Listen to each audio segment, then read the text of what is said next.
back to Ask Angelina, but before this episode, I want to remind you that if you like my podcast, follow, rate, and share it with your friends and family. Today, we continue our chat with voice actor ToneZone. Please listen to part 1 of our chat if you missed it, because we are going to pick off right where we left off. Is that what a typical day like is for you? Yeah. Most of the things I do is from home. That's so nice. That's like the dream life right there. Yeah, exactly. That's why voice acting is great, especially during the lockdown. I know myself and a bunch of other voice actors also had to start working from home. So most of the time we would use Zoom for meetings, or sometimes for the cool people we would use Discord. And also COVID was one of the cooler times for me, because I got to work with my childhood heroes for a brief time. Wait, who were they? Gary Chalk, the voice of Optimus Prime and Optimus Primal. Oh, wow. Wait, that's huge. He's not Peter Cullen. He's not the 1980s Optimus Prime, but he's the 1990s and 2000s Optimus Prime. Yeah, he voiced him for like 7-8 years. Wow. Yeah, and he is the voice of Optimus Prime for a whole generation, which was my generation in the 2000s and the 90s. Wow. So I got to work with him, and also Peter Spellos, who was the voice of Skybite from the 2001 anime, Robots in Disguise. So I got to work with them for a brief time. Wait, how did you get to work with them? That's so awesome. I am friends with a animator. His name is Joe, and he lives in the UK, I believe, or was it Canada? I can't remember. I don't know. It's like one of those countries. It's a place where there's more white people than Asian people like myself. Oh, I see. So anyway, Joe and I are good friends, and I worked with him a few times in his projects. It's like Transformers, like fan-made content. And so I've gotten to voice a few characters for him, along with my other friends like Mason. And one day during COVID, he came to us with a script for a short movie called Project Alpha Trion, and then the name was changed to Target Alpha Trion, so it would tell kind of like a prequel story to his previous works. So I played this young rookie kind of character. His name is Excellion. Wow. Wait, that doesn't sound rookie at all. Yeah, I mean, he kind of is. Like the name Excellion is based on a toy from 2006, which is a red color version of the actual rookie character named Hotshot. Oh, okay. Yeah. So I'm like Hotshot, but red. So Gary Chalk and Peter, they lended their voice talents to the project, which was really cool. And so Gary Chalk played Hound, and Peter Spellos played Alpha Trion, which is like the titular character, Alpha Trion, that we have to like escort and save from the Decepticons. Wow. Wait, that sounds really interesting. Yeah, it was a very brief time, but it was a very fantastic and unforgettable experience for me, because like you don't get to be in a movie with your heroes every day. Yeah, that's so cool. Yeah. Wait, can you watch it like on YouTube or? Oh yes, like... oh yes. Oh, you can. His channel, Joe's channel, is called Crosshairs Productions. Crosshairs Productions. Okay. And the movie is called Target Alpha Trion. Oh, okay. So if anyone's interested, they can go watch it right now. Yes. Thank you for your support.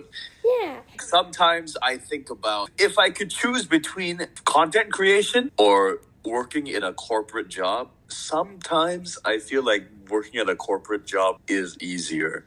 Oh, really? As controversial as this sounds, at least when you work at a corporate job, you know what you have to do. You have a schedule. People tell you what to do. You know what to do. You've been trained to do this.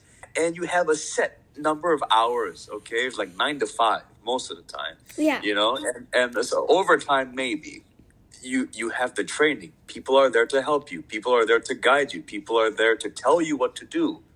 You know what to do. But for content creators, we don't know what to do.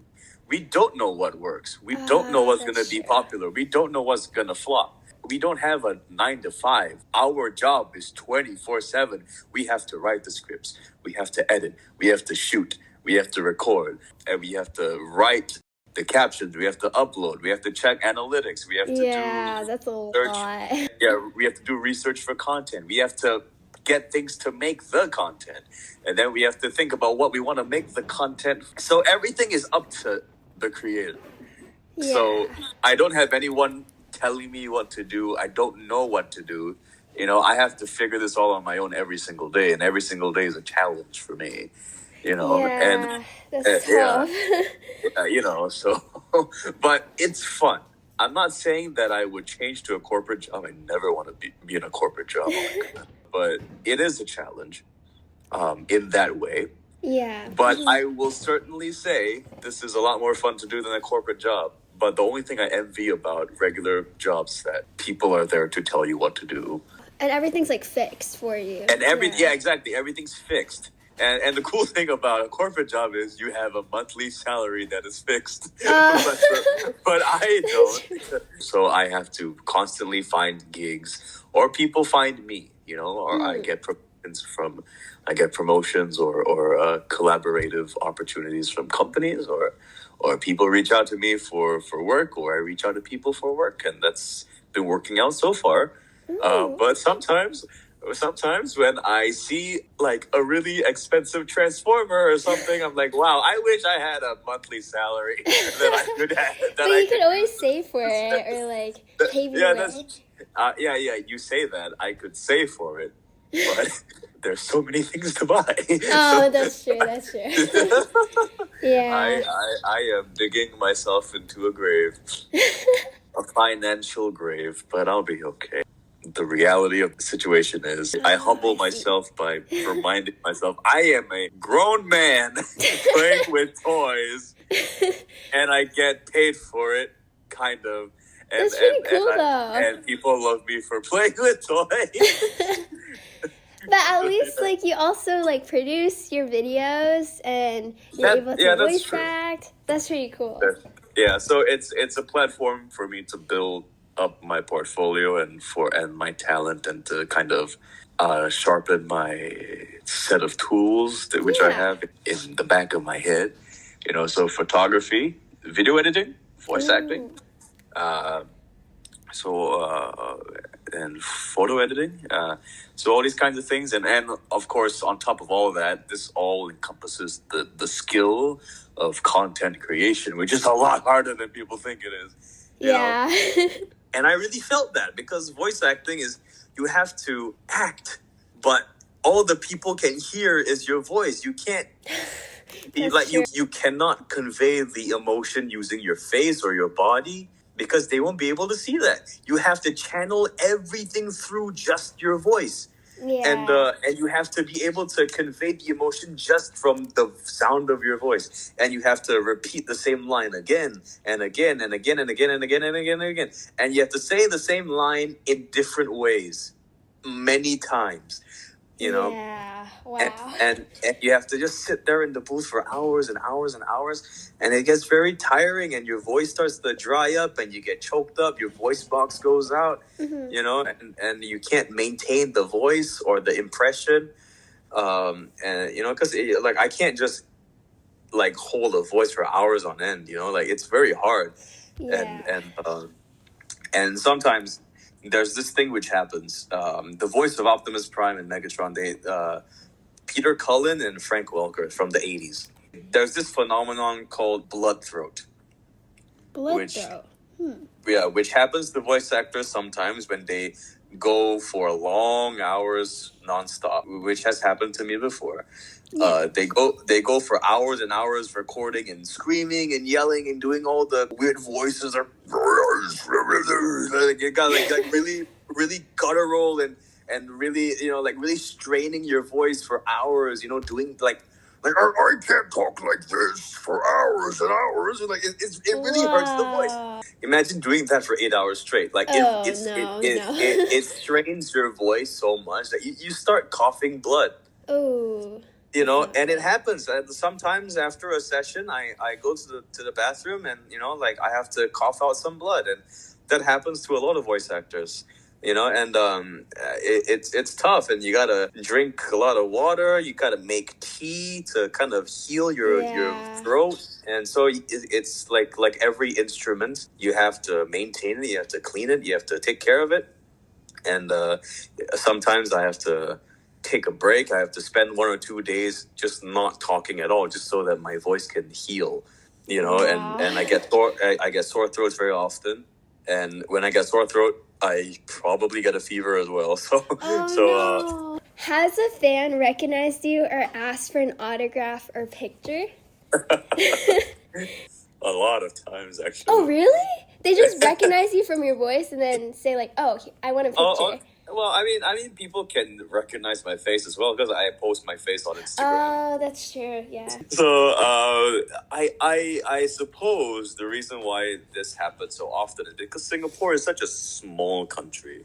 Oh, yeah. And, you know, it's hard to not bump into people when you're in such a small country, an island, a little speck in this sea of people. And a lot of my followers and a lot of people who recognize me are at Singapore events, are Singaporean themselves. So I remember the first time I got recognized. Well, I was 16. 16? I was 16. I was at a hobby store buying paint for my Gundam model kits, and then this kid, he was like 14 or something. There was this kid who walks up to me and he says, "Hey, are you ToneZone?" I'm like, "Yeah, yes, yes, I am." It's like, "Oh wow, I love your work, man.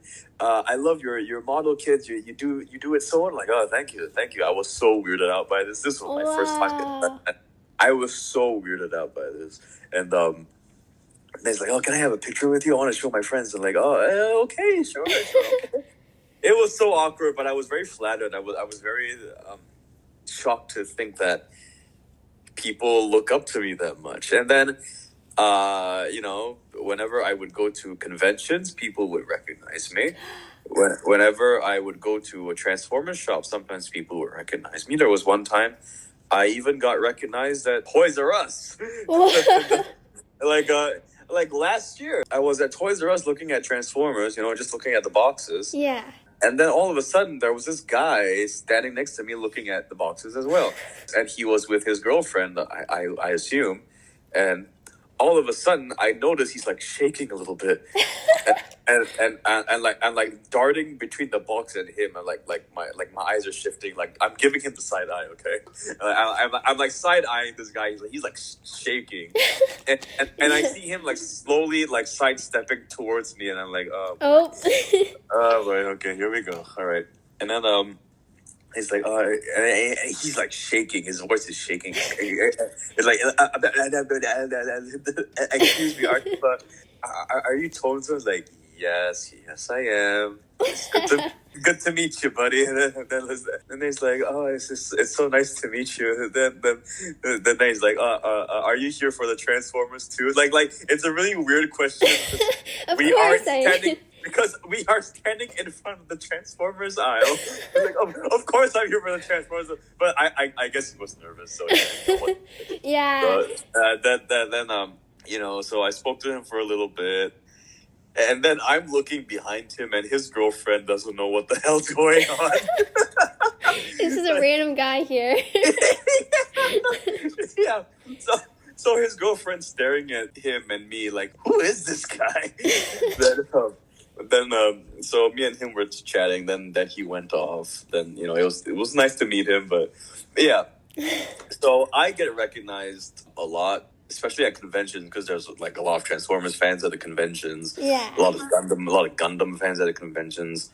And there was one time I was walking around the hall. I wasn't even at the convention. I was at the hall outside the convention where all the cosplayers would chill and sit down and eat. And there was like a group of Transformers guys sitting somewhere and I was walking to meet somebody, and all of a sudden I passed by this group of guys, and one of them screams like a girl. It's like, ToneZone!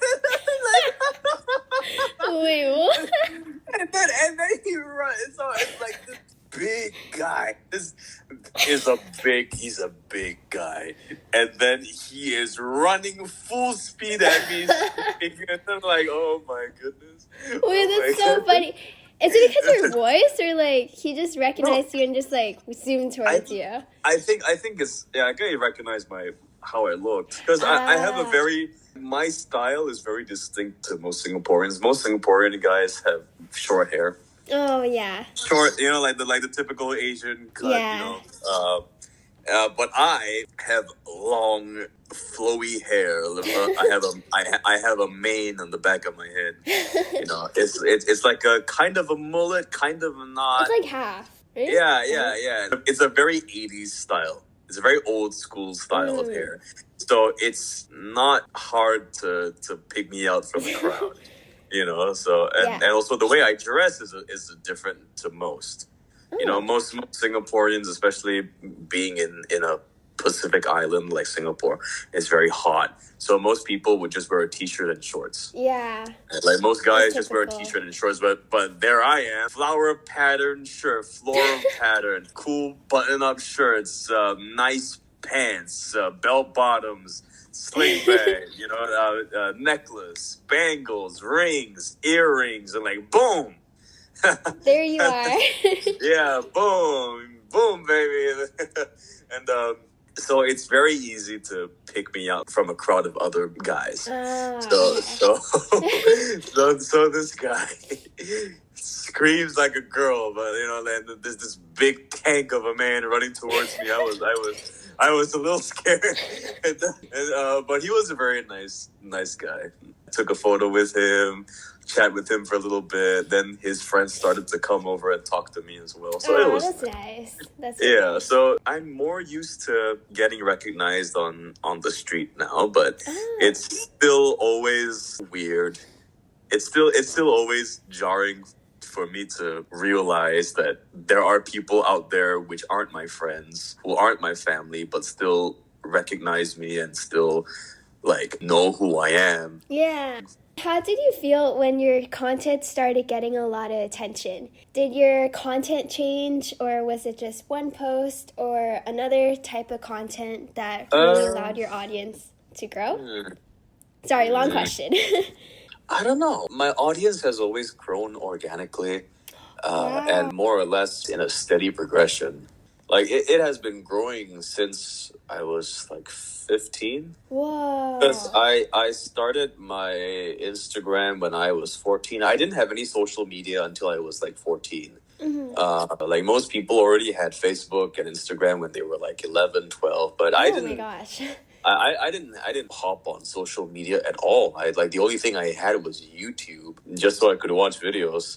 Yeah. And so I didn't have any online presence in the traditional sense of like having a social media and I post things. So, but then one day my old friend Sam, when I was 14, he's like, "Hey, you should make a Instagram, and then you could meet people online and connect with other people who build Gundam and collect Transformers." And like, yeah, you're right.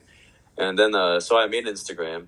Then I started posting photos of my work on Instagram, my Gundams and the things I painted. Yeah. And like, I already had like 1,000 followers like a year later. Oh my gosh. And I was just some 14-year-old kid, and I already hit like 1,000 when I was 14. And then every year after, I would hit like another 1,000 and another 1,000 and another 1,000. My content hasn't changed too much. It's just photography of plastic robot and then memes. And now it's the same thing. Now it's just switched to Transformers. Now it's photography of plastic robots and memes. But it's not Gundam, it's Transformers. Okay. Gundam was an escape from my anxiety and my schoolwork. Because I could sink hours and hours into just focusing on building a model kit, which helps me to forget about the rest of my life for a little while. So I dug myself very deep into Gundam and model kit building just so I could escape. Now that I've managed to regulate my anxiety a little better, I went back in the Transformers. I met a lot of wonderful people through the Transformers community. A lot of my closest friends are from the Transformers community. Oh. Yeah, so now my main content now is for Transformers, but the main idea is still the same. It's just photos of my collection and then the memes, and then photos of my collection, then memes again. And my followers have just been growing and growing and growing ever since. And I would like to thank the Instagram algorithm, I suppose, because the algorithm puts my work out there and it reaches a lot of people. And I suppose some posts really struck a chord with people, and they blow up, or some of my memes blow up, or my content, voice work which I do, or the photography I do. Some of them get very, very popular, or the custom work which I do for my hobbies, my collection. I'm just glad that people find my work interesting and they find it funny or cool, and they appreciate my work enough to give me a follow and to keep up with my day-to-day. So that's always wonderful to see that people are interested in this man-child and his collection. What? That's funny. I know you say that. How do you deal with creative burnout? So where do you get all your ideas from the start as it turned to be a hobby into what it is now? Step 1. I go to the toilet and I doom scroll on my phone because that's what everyone does these days. I don't know, the ideas just appear in front of me sometimes. Most of my ideas just come naturally. I don't have to sit down and really brainstorm. That only happens once in a while. What I really have to sit down and do is write and expand on the idea. That's the part which sucks. It's the part of turning the idea into content which I can actually make and write, and doing the writing and the production and the filming and thinking of what figures to use or what voice to use, and what assets to download, what videos to use online, then planning out what I have to do to edit, and then doing the sound design. And so that's the hard part. The easy part is thinking of ideas, and ideas just flow through my head like a reservoir, and which is great for content, which is great for someone in my line of work, because it's always good to have fresh ideas. Luckily for me, people like my photography, and I'm always getting new figures in my collection, so I always have something new to take photos of. I have so many toys in my collection. For the last 22 years of my life, I've been collecting toys. I've been collecting toys since I was a toddler. Them? I do not want to talk about that. There's too many. There's too many to think about. I do not want to think about that. I am in financial ruin. Oh, no. It's okay. You can always make it back. Yeah. Then what advice would you give to smaller creators who also want to find their niche? You have to just post what you like to do, honestly. If you like doing makeup, just post photos of yourself with the makeup, using different products or doing different styles of makeup. Yeah. Or doing makeup on your friends, or, doing videos of makeup, reviewing products of makeup. Example, if you want to do photography, you can try different styles of photography, post your previous works online. You can go outside, do wildlife photography. You can do product photography, skylines, architecture. Yeah, there's so many fields. It's very easy for people to just make content on their phone now. It wasn't like it was back in my day. Oh, I sound so old. Back in my day, I had to use Adobe. There was no editing apps on the phone, and the iPhone didn't have the best camera back in the day. But now it's now the iPhone 16, is on par with Hollywood camera. The latest movie, 28 years later, was entirely shot on iPhone 16. Ooh. And which is amazing because it looks like every other movie, but it's shot on a phone the whole time. Wow. And so it's incredible what technology can do for content creators these days. As long as you don't use AI, okay, Yeah. guys, please don't AI's use not AI. good. Be cool. Don't use AI. Yeah. Okay, don't be a loser. Okay, don't use AI. And yeah. So just post what you want to post. Just throw everything you got out there and see what works for you. That's really the core of content creation, is to just throw everything at the wall and see what sticks. Yeah. Mm-hmm. You know, but like, just don't throw everything. Don't do something that you don't enjoy. Post things that you like to do, and post things which you find funny. Post things which you that inspire you, and then eventually you'll find people that are inspired by your work or find your work funny, or are interested in what you do, and then you go from there. And you slowly build yourself up. It's not gonna be an overnight thing. Yeah. Though some people are blessed with the luck of The overnight, algorithm. of overnight fame, and the algorithm. Like some people post like one skit and they get like thousands and hundreds of thousands of people like on their page the next day. Yeah. Like it's amazing. Yeah, like last year, that Hoktua girl. Oh yeah. Oh my god, I forgot about her. Yeah. Like like her fame was very short lived. No one remembers her anymore. Like she's not online anymore. But she made millions of dollars out of that one video. Yeah. Wow. Yeah, she made a podcast and she started selling merchandise. And she made millions of dollars, and then she took all the money, and then she booked it, and now she's a millionaire living a quiet life somewhere. Good for her. Yeah, she made it. Just because of one stupid video of her saying "Haktua," spit on that thing in an interview. But the rest of us gotta grind every day just to get anywhere near her level of popularity. Yeah. So it's all about luck, algorithm, and just staying true to what you think is best and what you think is cool and what inspires you. So never fake. Don't follow the trends, unless you think the trend suits what your content is about. Then just be yourself. Stay true to yourself. Yeah. And That's most really good importantly, advice. most importantly, always enjoy what you do, because if you don't enjoy what you post, if you don't enjoy this line of work, then what's the point? Wait, that's really good advice for any creators who want to find their niche. Well, thank you so much for chatting with me, and I learned so much about being a voice actor, a content creator, and also how you voice these different characters. And do you have any last words from any of your characters? Well,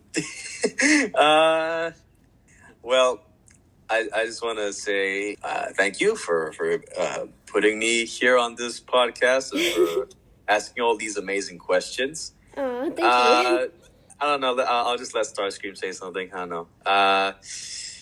Thank you for giving me this time on your podcast and letting everyone know how amazing and fantastic I am. Wait, that's so cool. So much cooler than Lord Megatron. I deserve to be the leader of the Decepticons, not him. If he was so great, he would be the one getting interviewed, not me. So I appreciate you for recognizing my talent. Wait, that's awesome. Thank you so much. You're welcome. Wow. And that ends our 2-part series of how did a voice actor find his voice and audience. Thank you so much to ToneZone for chatting and recording this episode with me. I had such a fun time listening to your witty stories, and I hope that the listeners also enjoyed this as much as I did. Thank you so much for listening, and I hope you enjoyed this special 2-part series. Stay tuned for the next episode, which could be a bonus episode, and don't forget to follow, rate, and share this podcast with your friends and family. Goodbye!